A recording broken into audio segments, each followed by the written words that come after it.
In late 1932, a pregnant young woman arrived at St. Mary's Hospital in the Virginia countryside. The nurses noticed she used a fake name and her hands shook as she filled out the paperwork. Nobody there could have guessed that the baby she carried would become the most shocking medical case in history. This child would prove that some family secrets are so terrible, they haunt generations trying to hide them. Hey everyone, please hit that like button and subscribe to the channel. Drop a comment telling us where you're watching from and what time it is. This helps YouTube show you more stories like this one. The baby born that freezing November evening wasn't simply born with defects. Medical files kept secret for over 60 years and recently released through official information requests showed something much worse. The infant's genes revealed a story that shocked experienced scientists and changed what they believed about human inheritance. This went beyond simple inbreeding. Multiple generations had done this. So many layers of breeding within the family that, when doctors finally charted the family connections, they found something that nature should never allow. The mother, let's call her Sarah, had no papers when she showed up. She talked in such an old, thick accent that even local nurses couldn't understand her well. Her clothes were sewn by hand. Her skin showed signs of living far away from modern society, but her eyes disturbed the hospital workers most. They looked empty and unfocused, like she lived in a different reality than everyone else. What took place in that delivery room on November 15, 1932, would stay with everyone there until they died. The doctor on duty, Margaret Red Hayes, later wrote in her personal diary that she delivered thousands of bobbies during her work, but nothing had prepared her for what came from Sarah's body. The baby survived exactly 17 minutes. Those 17 minutes changed medical science forever. This story doesn't start with Sarah, and it definitely doesn't finish with her nameless baby. To really understand what happened in that hospital room, we must go back almost 200 years to an isolated valley in the Appalachian Mountains, where one family's horrible secret would spread like cancer through the generations, until it created the most genetically damaged human ever recorded. The Holloway family first moved to a place locals named Devil's Hollow in 1847. Jacob Holloway, a man escaping debts and rumors of wrongdoing in Pennsylvania, took his wife Martha and their 7 kids into this hidden valley with just 2 wagons and a strong wish to vanish from civilized life forever. What he discovered there suited his plans perfectly. Natural stone cliffs and thick forests surrounded it, with only one narrow entrance that was easy to watch and protect. Jacob wasn't just running from people he owed money.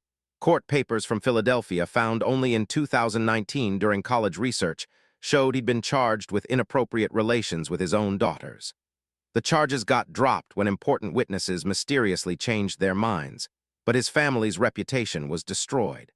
So Jacob loaded up his secrets and shame and went to the mountains where nobody would ever question him again.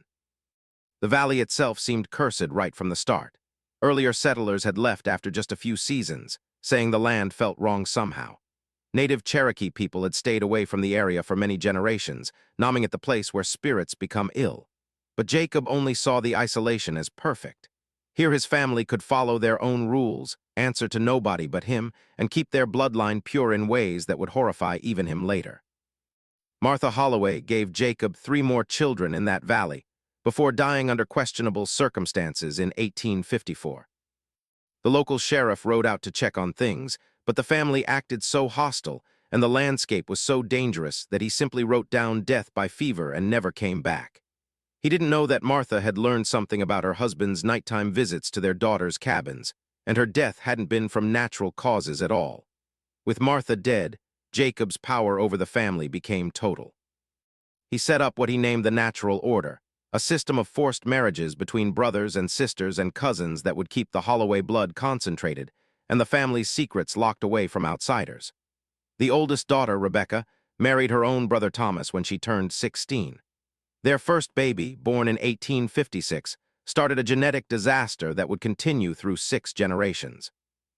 By 1860, the Holloway family had expanded to over 40 people, all living in a group of poorly built cabins connected by hidden trails through the forest. They spoke their own dialect, followed their own twisted religious beliefs, and lived by rules that existed nowhere else. Government workers counting people for census never located them. Tax collectors learned to stay away after 2 disappeared in back-to-back years. The Civil War happened all around them, but Devil's Hollow stayed untouched and forgotten. a pocket of darkness growing deeper with each generation. Thomas Holloway, Jacob's son and his sister Rebecca's husband, took over as family leader when Jacob died in 1871. But Thomas wasn't like his father. Where Jacob had been careful and controlled in his wrongdoing, Thomas was driven by something more primitive. Decades of inbreeding had already started showing effects. Thomas had violent mood changes, times when he completely disconnected from reality, and what today's mental health experts would call severe developmental problems. Under Thomas's control, the family became even more isolated. He created harsh punishments for any family member caught talking to strangers. The few mountain trappers who sometimes came across their area reported weird sounds coming from the valley at night. Screaming, chanting, and other noises that made tough men walk faster and never return. The genetic damage was becoming impossible to miss. Children were arriving with extra fingers, missing arms and legs, and faced deformities so bad that some couldn't eat or breathe properly. But instead of seeing this as a warning, Thomas believed the mutations were signs of divine blessing, proof that the family was evolving into something beyond human, chosen for a special purpose that needed complete genetic purity. Rebecca Holloway had 11 children with Thomas over 18 years, but only 6 lived past age 5. Those who survived carried the built-up damage of 3 generations of constant inbreeding. The family tree pieced together years later from medical records and witness statements showed that by 1880, the amount of inbreeding within the Holloway family was higher than what's typically seen in laboratory mice bred specifically for genetic studies.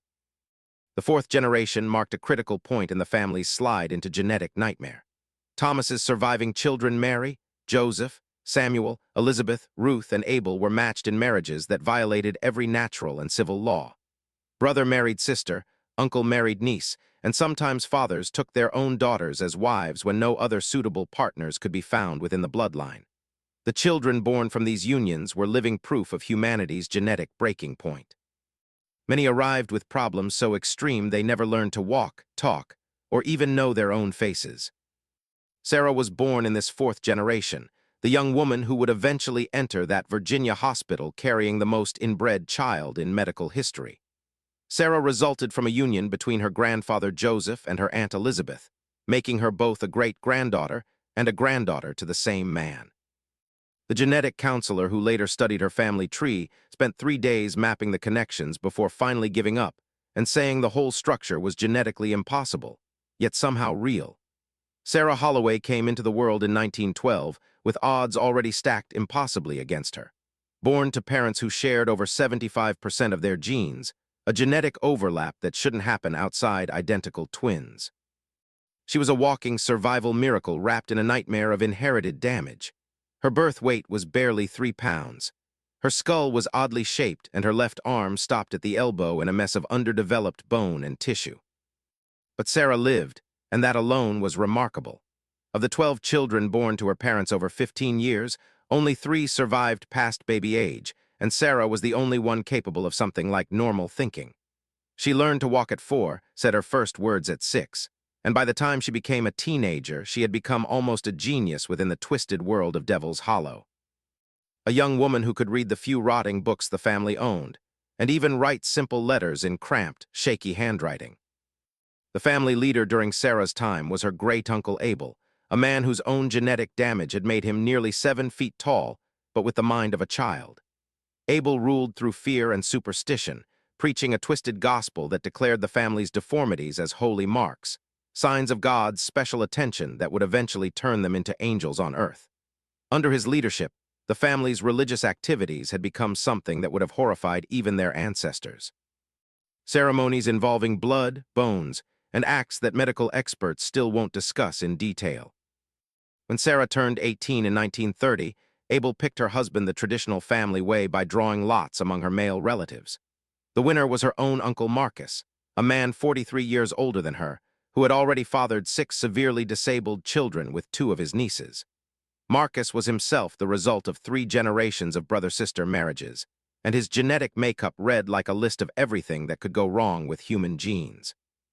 The wedding ceremony led by Abel himself in the family's homemade chapel was watched by 37 family members, most showing visible signs of the genetic catastrophe that had consumed their bloodline.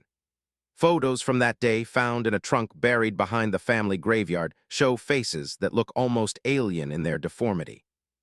Eyes positioned at strange angles, limbs twisted unnaturally, and blank, confused expressions that suggest minds struggling to understand a reality their damaged brains could never fully grasp. Sarah's first pregnancy happened quickly, but ended in miscarriage at 6 months when the fetus was discovered to have grown without a working brainstem. Her second pregnancy lasted only 4 months before her body automatically rejected a child that medical records describe only as unable to survive. But her third pregnancy, the one that would bring her to that Virginia hospital, was different. This baby not only survived to full term, but seemed to be growing normally, at least according to the basic examinations done by the family's self-appointed midwife, Marcus's sister Delilah, who had learned her skills delivering the damaged bobbies of Devil's Hollow for over 3 decades. If you're still here watching, you're braver than most people. Tell us in the comments what you would have done if this was your family line. By October of 1932, something inside Sarah had shifted. Maybe it was motherly instinct, or maybe it was the first spark of clear thinking breaking through 6 generations of genetic confusion. But she started to realize that the child growing inside her deserved a chance at life that Devil's Hollow could never give. The family's recent births had been increasingly horrible. Bobbies born with organs outside their bodies. Children with faces so malformed they couldn't breathe. Infants whose bones were so fragile they broke during birth. Sarah made her choice during what the family called the Night of Screaming, when Marcus's latest child born to his 14-year-old niece lived for 6 painful hours while its underdeveloped lungs slowly filled with liquid. As the baby's cries filled the valley, getting weaker with each passing hour, Sarah felt something break inside her mind. She wouldn't let her child become another victim of the family's twisted history. Her escape plan was simple but risky. During the new moon in late October, when the valley was pitch black and the family leader Abel was deep in one of his religious trances, Sarah snuck away from the compound with nothing but the clothes she wore and $17 she had taken from Marcus's hidden money. She had never been more than 5 miles from Devil's Hollow in her whole life, but desperation gave her courage that 20 years of conditioning had never permitted. The journey almost killed her. 8 months pregnant and weakened by a lifetime of poor nutrition, Sarah walked for 3 days through mountain wilderness that would challenge an expert hiker.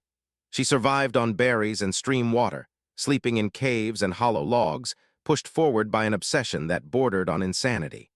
The absolute belief that her child deserved better than the genetic hell it had been conceived in. When she finally stumbled out of the woods onto a real road, Sarah was delirious with exhaustion and fever. A traveling salesman named Robert Welsh discovered her collapse beside his car, mumbling nonsense about devils and angels and bobbies that screamed with voices like breaking glass. Welsh, a good man with daughters of his own, put Sarah in his car and drove straight to the nearest hospital, never suspecting he was carrying the end result of America's most horrible genetic experiment. At St. Mary's Hospital, Sarah registered under the fake name Mary Smith, a trick that worked only because her condition looked so obviously desperate that nobody questioned her story of being an abandoned wife with no family to reach. The nursing team, used to dealing with mountain people who were often suspicious of modern medicine, accepted her strange dialect and odd explanations for her obvious genetic problems. What they couldn't accept, what none of them were ready for, was what came from her body on November 15th, when Sarah's labor finally started after 3 days of complications that confused the medical team. Dr. Margaret Hayes had delivered over 3,000 bobbies in her 30-year career, but nothing in her medical education had prepared her for what she saw in Delivery Room 3 on that cold November night. The labor itself had been unusually hard. Sarah's pelvis was deformed from her own genetic damage, and the baby seemed to be positioned in ways that went against normal childbirth knowledge. But it was when the child finally came out that Dr. Hayes realized she was looking at something that would haunt her for the rest of her life. The infant was alive but barely looked human. Its skull was stretched out and partly caved in on one side, giving the head an almost triangle shape that made the oversized eyes appear to bulge from their spaces. The left arm was completely missing, ending at the shoulder in smooth skin, while the right arm had 7 fingers arranged in a pattern that suggested the limb had tried to develop as 2 separate arms. Most disturbing were the child's legs, which were joined together from the hip down in a single mass of flesh that contained what looked like 3 separate sets of bones. But the physical deformities were only the start of the horror. As Dr. Hayes did her first examination, she realized the child's internal body was equally catastrophic. The heart was beating, but its rhythm was chaotic and irregular, suggesting severe structural problems. The breathing was labored and shallow, showing that the lungs were either underdeveloped or positioned wrong within the chest area. Most troubling, the infant showed no response to light, sound, or touch. Its nervous system appeared so damaged that it existed in a state that could barely be called awareness. The medical team worked desperately to stabilize the child, but their efforts were blocked by the fact that normal baby care procedures simply didn't work. Standard oxygen delivery methods were useless because of the malformed face structure. Starting an IV line was nearly impossible because normal vein placement didn't exist. Even basic measurements were challenging. How do you weigh a child whose body seems to exist in dimensions that don't match standard human body structure? Dr. Hayes decided to call in Dr. Edmund Carver, a geneticist from the University of Virginia who had been studying hereditary disorders in isolated populations. Carver arrived within hours, took one look at the infant, and immediately started documenting what he would later describe as the most extreme case of genetic compression ever recorded in medical writing. He calculated that the child's parents shared over 90% of their genes, a level of genetic similarity that approached the theoretical limits of what human reproduction could create.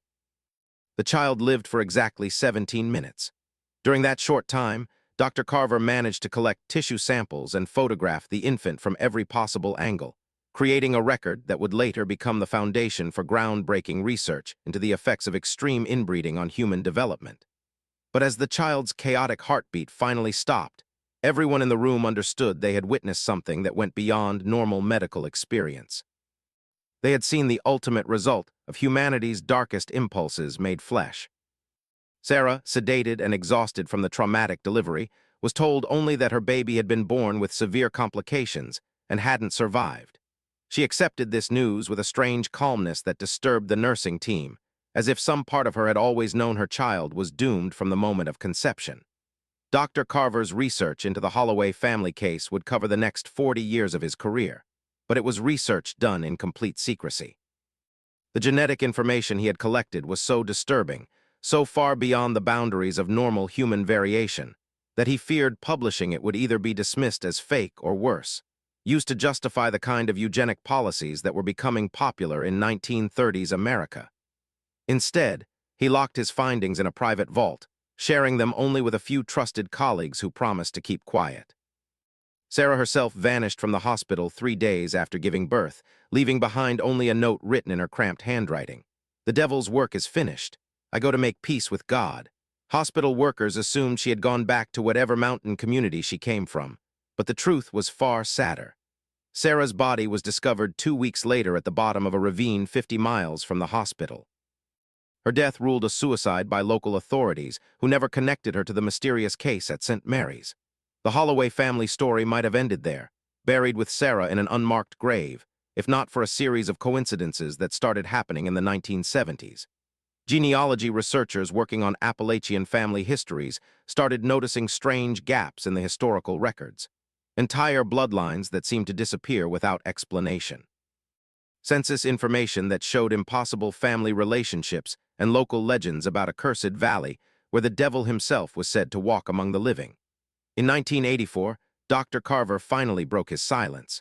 Now in his 80s and facing terminal cancer, he decided the world needed to know about the Holloway family, not as a curiosity or a source of horrified interest, but as a warning about the ultimate results of genetic isolation. His publicly published paper, titled Extreme Consanguinity in an Isolated Population, a case study in genetic collapse, appeared in the Journal of Human Genetics, and immediately became one of the most controversial publications in the field's history. The paper revealed that the Holloway family represented something unprecedented in medical writing, a genetic bottleneck so severe that it had basically created a new category of human being, one so far removed from normal human genetics that reproduction with outsiders would have been virtually impossible even if the family had wanted it. The child born to Sarah in 1932 wasn't just severely deformed. It was the product of a genetic experiment that had been running unchecked for nearly a century, an accidental study in the absolute limits of human heredity. Devil's Hollow itself was finally discovered by researchers in 1987, nearly 60 years after Sarah's escape. The valley was empty by then, its poorly built structures collapsed and overgrown, its secrets buried beneath decades of fallen leaves and mountain silence. The family cemetery held over 200 graves, most unmarked, many containing the remains of infants and children whose lives had been cut short by the genetic catastrophe their ancestors had unleashed. Today, the Holloway case stands as both a scientific landmark and a moral cautionary tale.